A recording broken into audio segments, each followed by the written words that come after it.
Burkina Faso மேற்கு ஆப்பிரிக்கால இருக்கிற ஒரு நாடு. இதை சுத்தி கடல் கிடையாது, சுற்றிலும் நிலத்தால சூழப்பட்ட ஒரு ஏழை நாடு. ஆனா இப்போ இந்த நாடு ஏன் உலக அளவுல ட்ரெண்ட் ஆகுதுன்னா, அங்க நடக்கிற அரசியல் புரட்சியும் அந்த நாட்டோட இளம் அதிபரும் தான் காரணம். பல வருஷமா மேற்கத்திய நாடுகளுக்கு அடங்கி போன ஒரு நாடு இப்போ நாங்க யாருக்கும் அடிமை இல்ல அப்படின்னு கெத்தா நிக்குது. இப்ராஹிம் டிராரே இணையத்துல ட்ரெண்ட் ஆகிட்டு இருக்கிற இவரோட பின்னணி என்ன? இப்போ அங்க அதிபரா இருக்கிறவர் தான் கேப்டன் இப்ராஹிம் டிராரே. இவருக்கு வெறும் 38 வயசு தான் ஆகுது. இவரோட பின்னணி ரொம்ப சுவாரஸ்யமானது. இவரு ஒரு சாதாரண ராணுவ அதிகாரியா தான் வாழ்க்கையை தொடங்கினாரு. பல வருஷமா அந்த நாட்டு பயங்கரவாதிகளுக்கு எதிராக களத்துல நின்னு சண்டை போட்ட ஒரு ராணுவ வீரர். இதுக்கு முன்னாடி இருந்த அரசாங்கம் பயங்கரவாதத்தை ஒடுக்க முடியாம தடுமாறிக்கிட்டு இருந்துச்சு. அந்த சூழ்நிலையில 2022ல ஒரு ராணுவ புரட்சி மூலமா நாட்டோட பொறுப்பை இவர் ஏத்துக்கிட்டாரு. 34 வயசுல உலகத்தோட மிக இளமையான அதிபரானவர் இவர்தான். புர்கினா ஃபாசோல கடந்த 10 வருஷமா அல் கொய்தா,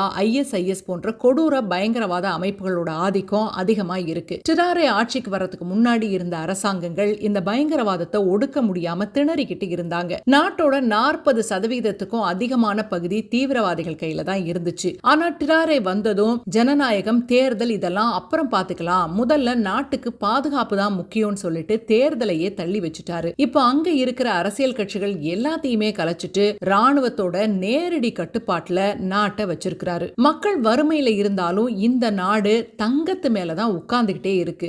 ஆமாங்க, ஆப்பிரிக்காவோட மிகப்பெரிய தங்கம் உற்பத்தி செய்யற நாடுகள்ல இதுவும் ஒண்ணு. இது இல்லாம துத்தநாகம், மேங்கனீஸ் போன்ற தாதுக்களும் பருத்தி விவசாயமும் இவங்களோட பெரிய பலம். டிராரே என்ன பண்றாருன்னா, அது வரைக்கும் வெளிநாட்டு நிறுவனங்களோட கட்டுப்பாட்டுல இருந்த தங்க சுரங்கங்களை அதிரடியா அரசுடைமை ஆக்குனாரு. எங்க நாட்டு வளங்கள் எங்க மக்களுக்கு தான் அப்படின்னு ஒரு கடுமையான பொருளாதார கொள்கையை கொண்டு வந்திருக்காரு. இவருக்கு இன்னொரு பெரிய பலம் இருக்கு. இவர மாதிரியே பக்கத்து நாடான மாலி மற்றும் நைஜர்லயும் இளம் ராணுவ அதிகாரிகள் தான் ஆட்சி செய்யறாங்க. இவங்க 3 பேரும் சேர்ந்து alliance of Sahel states AES அப்படின்னு ஒரு பலமான கூட்டணியை உருவாக்கி இருக்காங்க. இப்போ இவங்க 3 நாடுகளோட ராணுவமும் ஒன்னா சேர்ந்து எல்லையில இருக்க பயங்கரவாதிகளை ஒடுக்க பெரிய கூட்டு நடவடிக்கைகளை எடுத்துக்கிட்டு வர்றாங்க. மக்களும் இளைஞர்களும் இவரை ஆப்பிரிக்காவோட சேகுவேரா அப்படின்னும் புதிய தாமஸ் சங்கரா அப்படின்னு கொண்டாடுறாங்க. யார் இந்த தாமஸ் சங்கரா அப்படின்னு கேட்டீங்கன்னா, 1980கள்ல இதே புர்கினா ஃபாசோல ராணுவ புரட்சி மூலமா ஆட்சிக்கு வந்த ஒரு பெரிய புரட்சியாளர். அந்த தாமஸ் சங்கரா தான் இந்த நாட்டுக்கு புர்கினா ஃபாசோ அப்படின்னா நேர்மையான மனிதர்களின் பூமி அப்படின்னு பேர் வச்சாரு. ஏகாதிபத்தியத்துக்கு எதிராகவும் ஆப்பிரிக்கா தான் சொந்த கால்ல நிக்கணும் அப்படின்னு அவரு தொடர்ந்து போராடினாரு.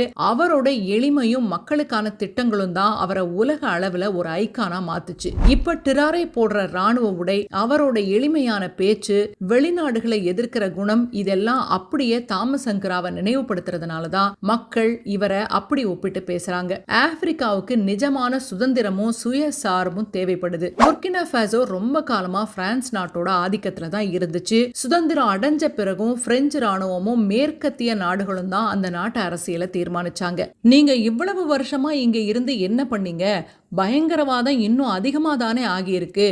நீங்க எங்க வளங்களை சுரண்டத்தான் இங்க இருக்கீங்கன்னு டிராரே ஓப்பனா வெளிநாடுகளை குற்றம் சாட்டினாரு. அதனால பிரெஞ்சு ராணுவத்தையும் அமெரிக்க படைகளையும் நாட்டை விட்டே அதிரடியா வெளியேற்றினாரு. அமெரிக்காவையும் பிரான்ஸையும் வெளியேற்றினாரே, நாட்டுக்கு உண்மையான சுதந்திரம் கிடைச்சிருச்சான்னு கேட்டீங்கன்னா அதுதான் இல்ல. இப்போ ரஷ்யாவுக்கும் சீனாவுக்கும் அவர் பச்சை கொடி காட்டிட்டாரு. அவங்க பக்கம் நெருங்கிட்டு இருக்காரு. பயங்கரவாதிகளை ஒடுக்கிறதுக்காக ரஷ்யாவோட வாக்னர், இப்போ அது ஆப்பிரிக்கா கார்ப்ஸ் அப்படின்னு சொல்லப்படுது, அந்த தனியார் ராணுவத்தையும் அவங்களோட உதவியையும் நாடுறாரு. இதுல ஒரு பெரிய கேள்வி இருக்கு.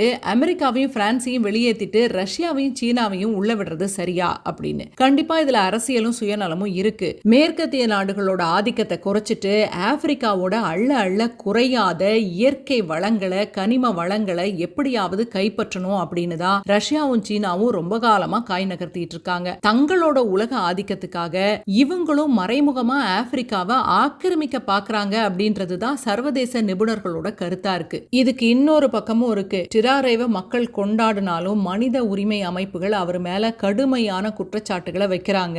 அங்க பத்திரிகை சுதந்திரம் அப்படின்றது சுத்தமா கிடையாது. இவரை கேள்வி கேட்கிற பத்திரிகையாளர்களையும் எதிர்குரல் கொடுக்கிற எதிர்கட்சியினரையும் கட்டாயப்படுத்தி ராணுவத்துல சேர்த்து எல்லைக்கு அனுப்பிடுறாங்க. மக்கள் கொல்லப்படுறாங்க. ஜனநாயகம்னு ஒண்ணு அங்க புதைக்கப்பட்டுடுச்சு அப்படிங்கிறது தான் குற்றச்சாட்டு. ஒரு பக்கம் தன்னோட நாட்டுக்காக துணிச்சலா நிக்கிற ஒரு இளம் தலைவர், ஆனா இன்னொரு பக்கம் சர்வாதிகார போக்கு. இவர் நிஜமாவே ஆப்பிரிக்காவோட விடிவெள்ளியா இல்லனா ஆப்பிரிக்காவுல தோன்றிய இன்னொரு ராணுவ சர்வாதிகாரியா? இதுக்கு காலம் தான் பதில் சொல்லணும். இத பத்தி நீங்க என்ன நினைக்கிறீங்க?